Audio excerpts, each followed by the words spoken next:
Alton Yates is a man who is quite a familiar face to the citizens of Jacksonville. He is best known as the black administrative assistant to Mayor Hans Tanzler. Alton is a native son, having grown up in the Beaver Everson Street area of town. The Alton Yates we see and speak of today has a very colorful history that is not commonly known by most Jacksons. Sure, we know him as Mayor Tanzler's aide, former director of the Greater Jacksonville Economic Opportunity, active participant with the Citizens Against Crime Committee, and former postal employee.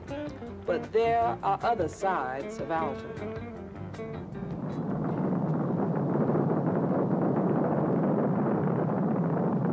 In the 1970s, the race was finally on to see if man could travel through space and accomplish the goal of landing a man on the moon. But over 20 years ago, before any of this could be done, a determination had to be made to find out if man had the physical and mental endurance for such activity. Alton Yates was a developing young airman in the mid-50s who risked his life more than 65 times for science in our nation's space programs prior to the selection of the original astronaut. Yates was one member of a 7-man team led by Colonel John Paul Stapp that participated in many experimental tests to determine man's durability in space. Yates rode high-speed rocket-propelled sleds, flew high-altitude balloons, participated in weightlessness experiments, all designed to pave the way for America's first manned space flights. During the period of time between 1955 and 59 at Holloman Air Force Base, located in Alamogordo, New Mexico, Yates was virtually a human guinea pig, riding machines with such obscure names as the Sonic Wind, the Bopper, and the Daisy. There were times when I felt that every ride would be my last ride. No two are alike. The stress that your body sustains in one ride, depending on the configuration, depending on the rate of onset, depending on the way you hit the water brake, was never the same. You know, the first time around, my head might feel as though, someone is just pulling it open. The next time around, it might be something down in the stomach. The next time, it may be the chest. There were a couple of times when I was completely out of it for about 5 or 6 days. You didn't know what happened, but no two were alike. And I think just about every time, I finally wound up riding about 88 times. But I think just about every time you ride, you say, never again, I won't do that again. And then you get into a review of the material that you are presented with, a review of the fast text film to show what happened, and the necessity for our getting our program off the ground and getting some men in space. And, there's just no way you could quit. So it became a way of life for us. One may wonder what the general outcome of these experiments would mean for the future. Now, with this crude kind of experimentation, we were able, number one, to design protective gear of all kinds for the astronauts when they were finally selected. And I think it was about 3 years after we began the initial test out there that we started selecting the astronauts. So by the time America really got moving in its space program, through the experiments we conducted in New Mexico and those that we carried out in other parts of the country, we were able to determine just about everything man would experience. Why was Alton Yates not the first black astronaut? Al Yates was not the first black astronaut simply because he did not have the academic preparation, namely a 4-year degree in one of the sciences that would have allowed him to become one of the selectees as astronaut. Circumstances of my youth and the fact that, I did not have the opportunity to get that kind of education simply eliminated that. But still, I was able to make a contribution. And you don't necessarily, I've always said that you don't necessarily have to be the strongest or fastest man. All you have to be able to do is to think that you can do a thing and do it successfully. Alton's scientific accomplishments were noted in national publications such as the May 1959 issue of Ebony and Jet magazines. The success of Alton Yates is a story that some Jacksonville residents are familiar with at this point. After this message, we continue to explore the other sides of Alton.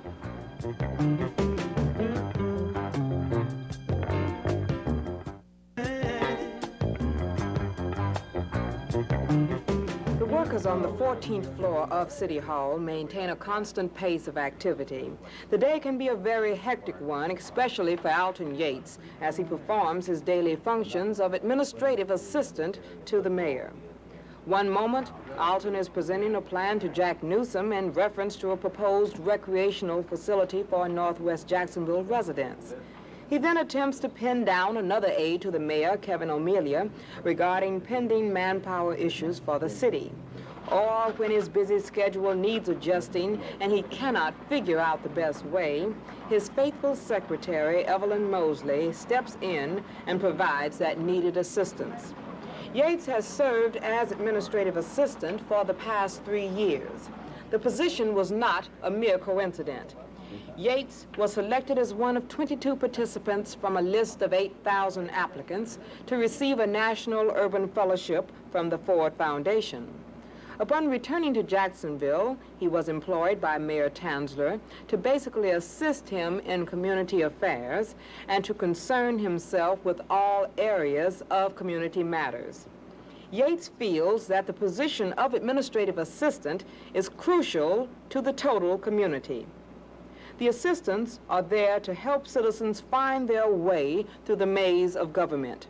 We handle complaints of all kinds, and I don't know of another mayor's office in the country where you can call with a particular problem and say, we need some help on this problem, we need someone to look at it right away. And believe me, in my capacity of administrative assistant, I have walked through ditches overgrown with weeds, I've crawled under houses, I've done some of everything. And it is a part of the mayor's efforts to be darn sure that the community has total and complete access to him and his office. He couldn't do it alone. No possible way one man could do all that by himself. So with his administrative aides, we're able to cover most of it. Also, is there a need for more blacks or women in the current administration? Do you feel hopeful that there will be some in the near future? I do. I am one of the few people who have talked about how pleased I am with the fact that since consolidation, the city of Jacksonville has more minorities and women employed than it ever had in its history, and we do. Unfortunately, they are so scattered until it's very difficult unless you brought them all together to see what kind of progress we have made.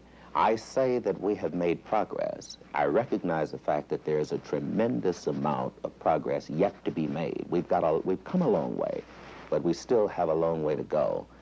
Have you ever heard the comment or been affected by the comment that, yes, Alton Yates is there in the mayor's office and he has sold us out, he doesn't express the needs of the people? Does that come to you? If so, how do you respond to that? Yes, it does. I've heard it quite often, and I think what people who make those kind of statements don't take under consideration is the fact that I am a part of a team. I don't receive my salary just from the black community. My salary comes from the taxpayers throughout Duval County. The efforts that I take now must be taken in the best interest of all the people, and people need to also recognize the fact that I work for somebody. I am appointed by the mayor, and whatever the policies of the mayor are, it is my responsibility to express those policies as best I can.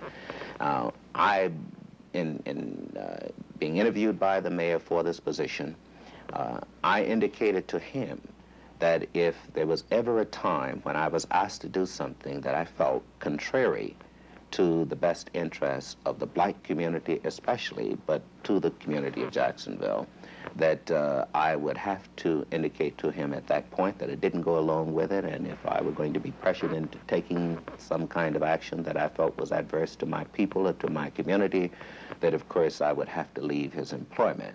That has never happened.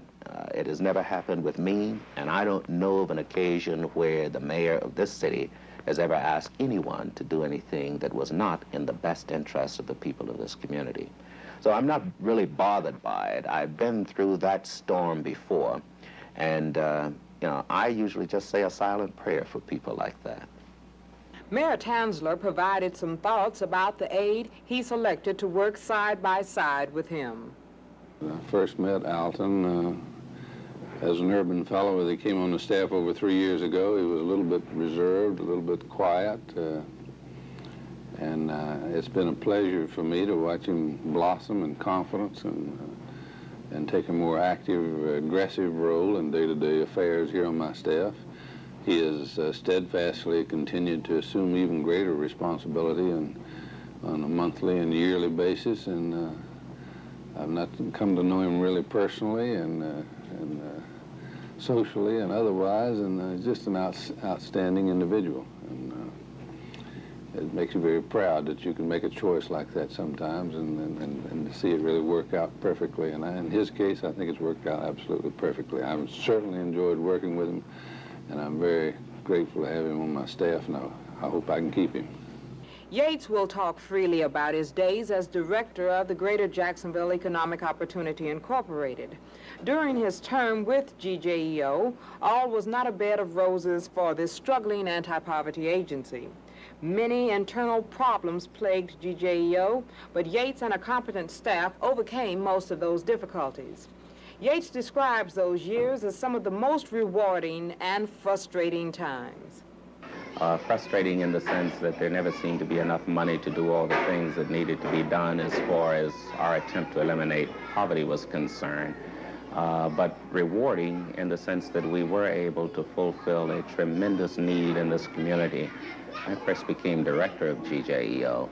We had a senior citizen program, but it was not a funded program, and senior citizens could get together and meet and talk about their problems and that sort of thing.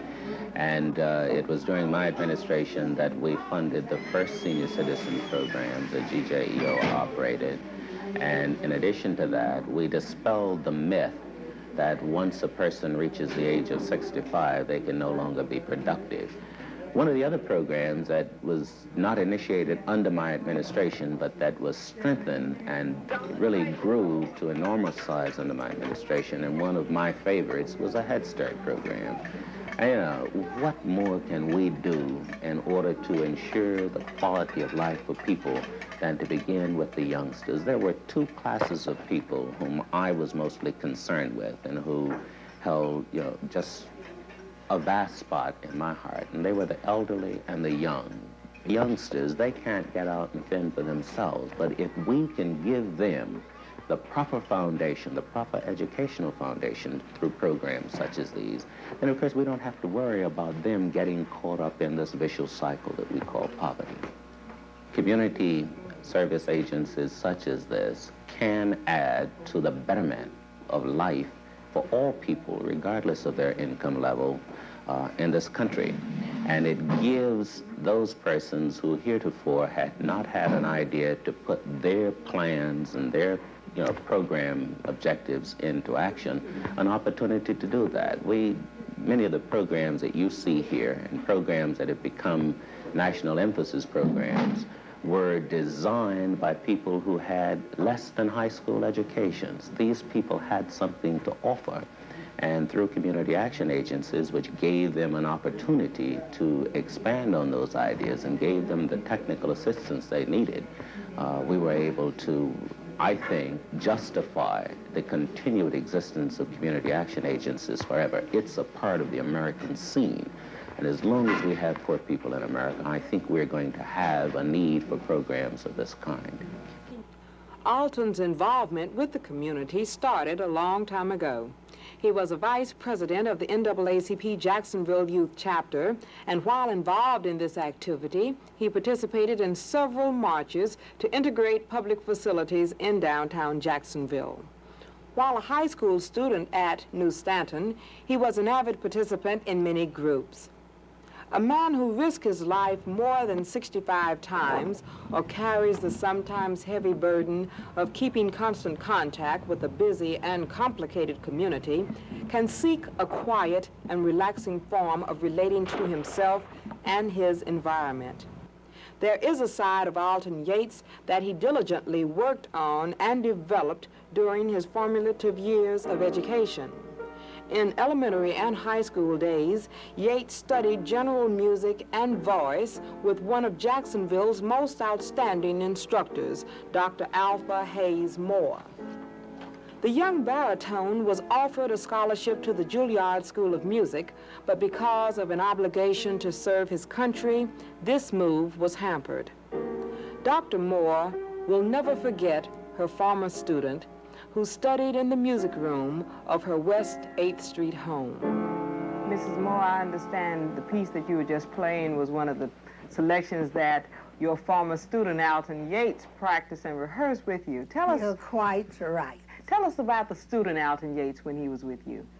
Alton Yates was a very good student who was put in my general music class at A.L. Lewis years ago, about 48.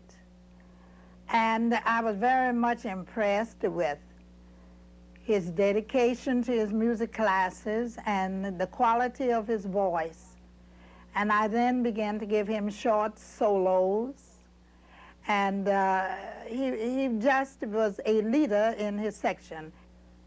I was impressed with the way Alton spoke. His English was delightful to hear. And you don't find high school students enjoying speaking good English. And the dramatic quality of his voice was very impressive. He pronounced every vowel, every ending of words. He took particular pleasure in hearing himself talking. And I just loved to listen at his voice. During those early years, did you ever figure or assume that Alton Yates would come to the point where he is now as the administrative assistant to Mayor Tansman? No, I did not think that he would have entered the political field as he has. But I did know that in whatever field of endeavor he would go into, he would be dedicated and he would be a success. And his judgments, his decisions, his expertise that he has put into the community here has been an asset. And we're proud of him.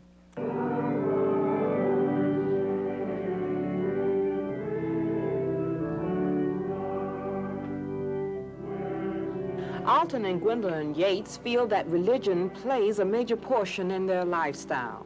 You will find Chris and Tony Yates worshiping with their mother and father at the New Holy Rosary Catholic Church located on Norwood Avenue. Al Yates is not the type person to sit back and do nothing in a church service. He involves himself totally from start to finish. Yates received the Pro Ecclesia et Pontifice honor from Pope Paul for outstanding church and community service. We were brought up in church, as the saying used to go, and it has been the stabilizer for my entire being. And of course, my family and I consider ourselves not deeply religious, but religious to the extent that we know the meaning of love, we know the meaning of God. You know, there was a time when someone asked me, what was God, who was God, and how do you describe him? And to me, it has always been very simple. God is love. It's as simple as that. And when you think about, you know, all that the word love entails, you can understand why we feel that way. And I think that's a tenet that goes just throughout my family. Moments of relaxation with family and friends are very precious to the Yates family.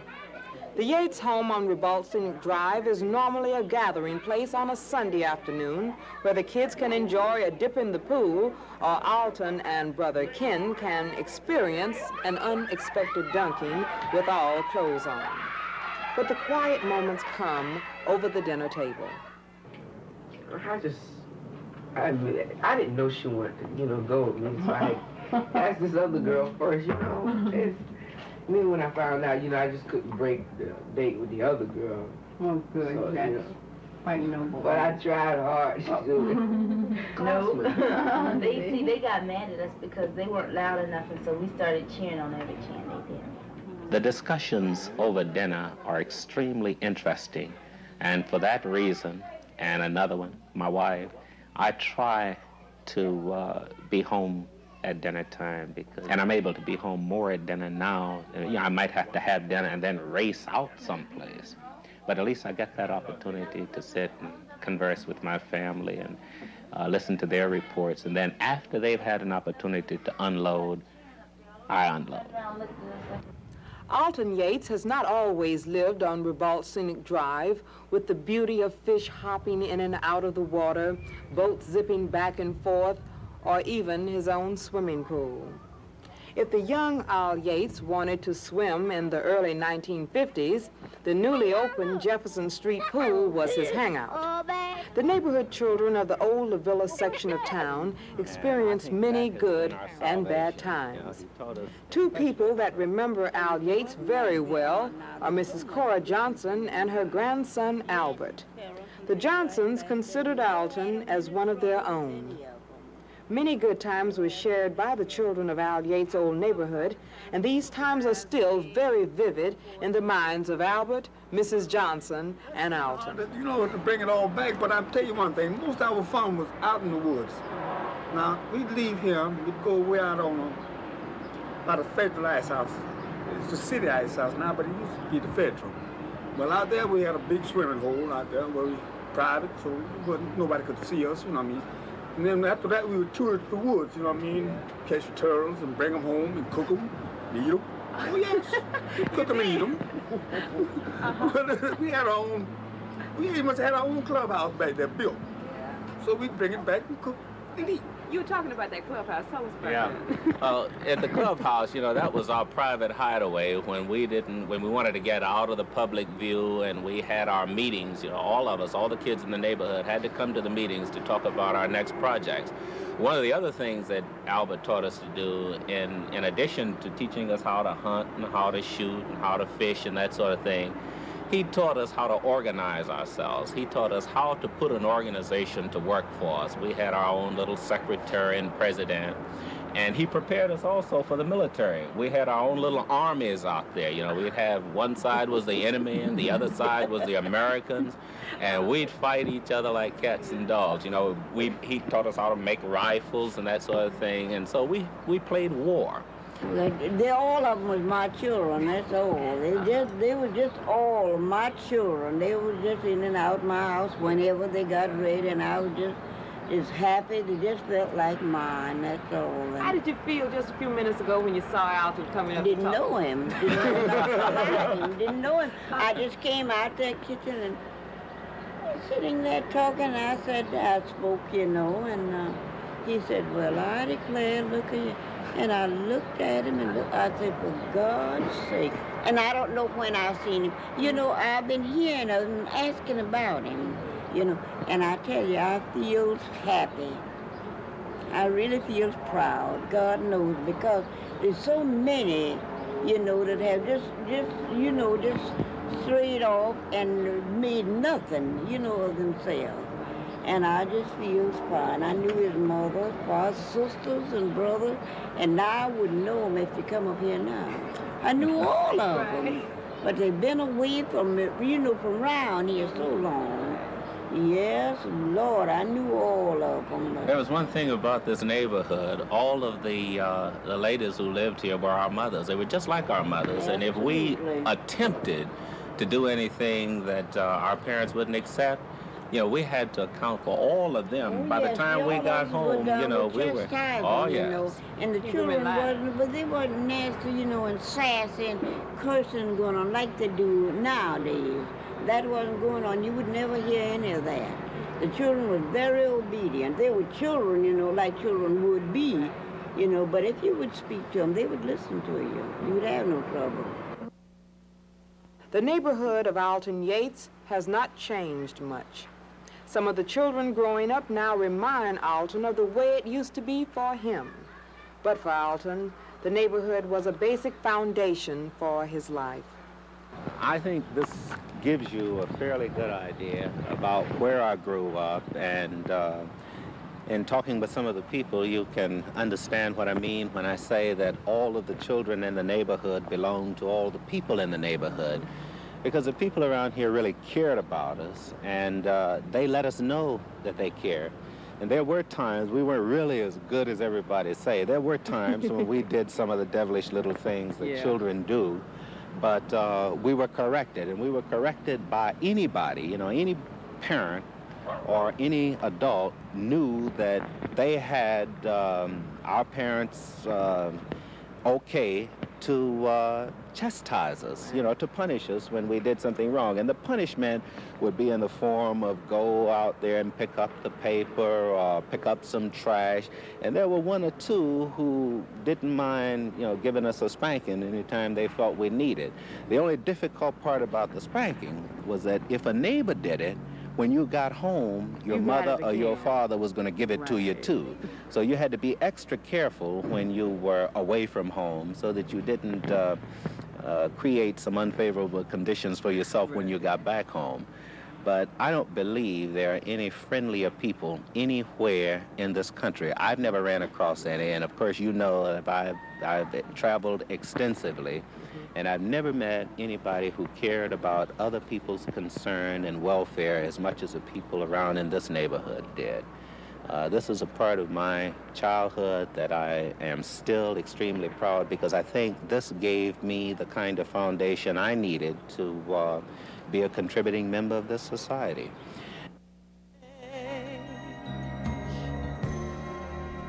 Everything must change. Nothing stays the same. No, no. Everyone must change.